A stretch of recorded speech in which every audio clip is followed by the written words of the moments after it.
गसाइगावआव मोनसे लाजिथावना जाथाय। गसाइगाव महकुमानि सिङाव थानाय एबा रामदेवा खासेबारि गामियाव थानाय डिभाइन मार्सि इंलिश स्कुलाव सोमजिदों मोनसे मुगैथावना जाथाय। बे फरायसालिनि गोरायुं डेभिड ब्राइट बसुमतारी बिथाङा हस्टेलाव थानाय माखासे हिन्जावसा फरायसाफोरजों गाज्रि सोमोन्दो थानायनि गोख्रों अजद सिखांदों। बे फरायसालिनि माखासे फरायसाफोरनि बिगोमा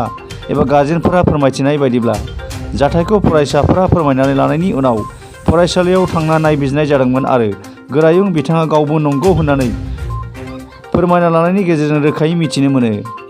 जाहोनाव फरायसाफोरनि दिथागिरि बिथांमोनहा बे फरायसालिनि गोरायुंनि सायाव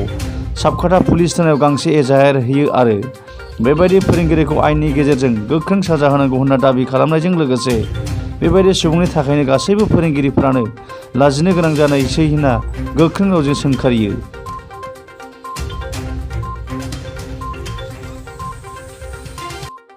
मख'नो गोनांदि जाथायजों लोब्बा लाखिनानै ओनसोलाव दुंहाव थासारि सोमजिदोंमोनब्लाबो साबखाथा आउटपस्टनि आइसि शिबा प्रसाद कलिता बिथाङा जाथायसालियाव नुजाथिफैनाय दायनिगिरिखौ खायो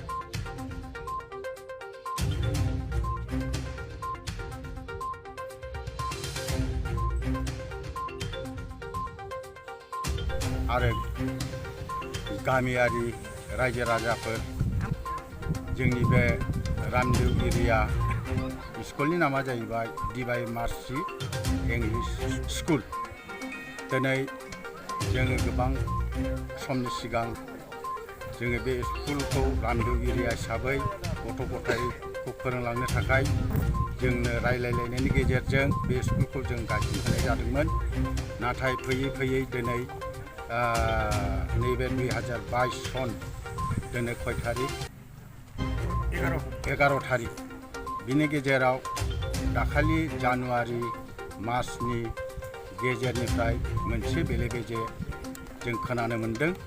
आरो बे खोनानाय हिसाबै जों थजान्थ लायै लायै दिनै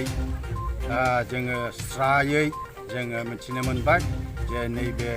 डिभाइन मार्सि इंलिश स्कुलनि जायआ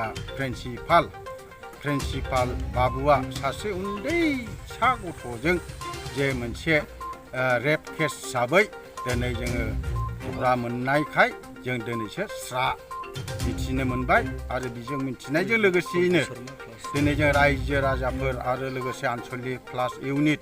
गासैखौ लानानै थजान्थ खालामनायनि गेजेरजों लोगोसे जों मोननायलाय बिनि गेजेरावनो जों दिनै प्रसासनखौ हांख्रायहरनानै दिनै नैबे बिथांनि बे रेप केसखौ सरकार तरफनिफ्राय मा डिसिसन लायो लाया बेखौ जों दिनै बे प्रिन्सिपाल बाबुखौ जों पुलिसनि आखायाव गथायहरनाय जाबाय। घटनाটো আজি মোটামুটি ৰাতিপুৱা যেতিয়া স্কুল 10টামান বাজে সেইটো টাইমত মোক মানে মোৰ ঘৰৰে মানুহ ডিভাइन মাৰ্সি ইংলিছ মিডিয়াম স্কুল কাছেবাৰীত অৱস্থিত যেটো স্কুল আছে তাতে মোৰ ভাগিনা আৰু ভাগিনী দুয়োজন তাতে পঢ়ে। তো তাতে পঢ়াৰ সময়ত মানে যোৱাকালিৰ পৰা অলপ আমি কিবা এটা ইংগিত পাইছিলোঁ যে তাতে যে প্ৰিন্সিপাল যিজন ডেভিড ব্ৰাইট বসুমতাৰী নামৰ ব্যক্তিজনে তেনেকুৱা হোষ্টেলত থকা ষ্টুডেণ্টবিলাকৰ লগত এনে মানে বেয়া কাৰ্যকলাপত জড়িত আছে বা এনেকুৱা কাৰ্যকলাপ কৰি থাকে বুলি আমি খবৰটো পাইছিলোঁ। তো আজি সঁচাকৈ আমি যাই পিনি যেতিয়া আমি তদন্ত কৰোঁ এই সৰু ষ্টুডেণ্টবিলাকৰ লগত যেতিয়া আমি আলোচনা কৰোঁ তেতিয়া আমি খবৰ পাইছোঁ যে ইহঁতে স্পষ্টকৈ গাৰ্জেনবিলাকৰ ওচৰত স্বীকাৰ কৰিলে যে হয় যে ইহঁতৰ যিটো নেকি প্ৰিন্সিপাল তেখেতে এনেকুৱা মানে জন উত্তেজিত মানে কাৰ্যকলাপ তেখেতে কৰি আছিলে। তো গতিকে এইটো খবৰ পোৱাৰ পিছত আমি আলোচনা কৰাৰ পিছত নিজে নিজৰ মুখেদি স্বীকাৰ কৰিছে যে হয় মই তেনেকুৱা কৰিছিলোঁ বুলিও নিজে আজি স্বীকাৰ কৰিছে। তো গতিকে আমি ভাবোঁ যে